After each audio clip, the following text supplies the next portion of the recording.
A married woman who complains that her husband doesn't satisfy her in bed. The question is, how do a child tell that her mother's food is not sweet if the child is not trained eating outside? How can a child know that her mother's food is not sweet if the child is not trained going outside to eat? The problem we have today in Africa is that young ladies are violated by numerous men before they get married. And so eventually when they get married, they begin to compare what the man brings and what they get outside.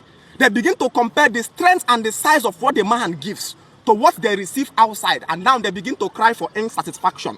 Because our ancestors understood that a woman must be arrested before she is exposed. Because exposure destroys women.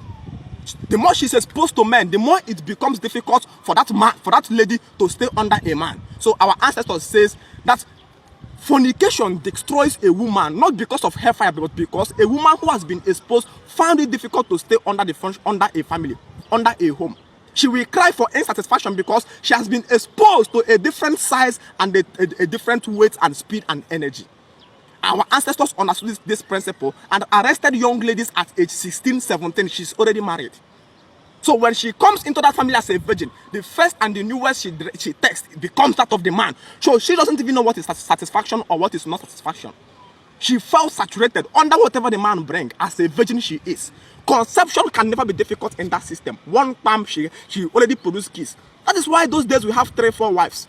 They shared it according to schedule. If it is 1, 1, 1, 4 market days, it will reach the 4 of them, and all of them are satisfied because they all came into the family as a virgin.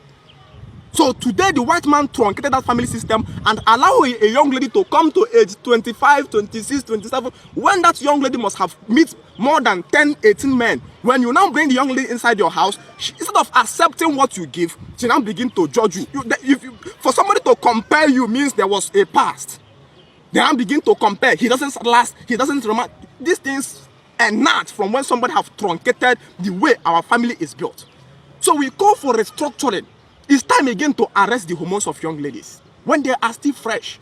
Pick 18, 19, then you would understand the reason why your ancestors never have issue with conception. 15, 16, 17. So that at that point that their hormones is still coming up, they can give birth as many as you want without any IVF or praying for a child. Thus one time they are pregnant and they will never cry of insatisfaction. Because a child that does not, when we are growing up, we are told that okay?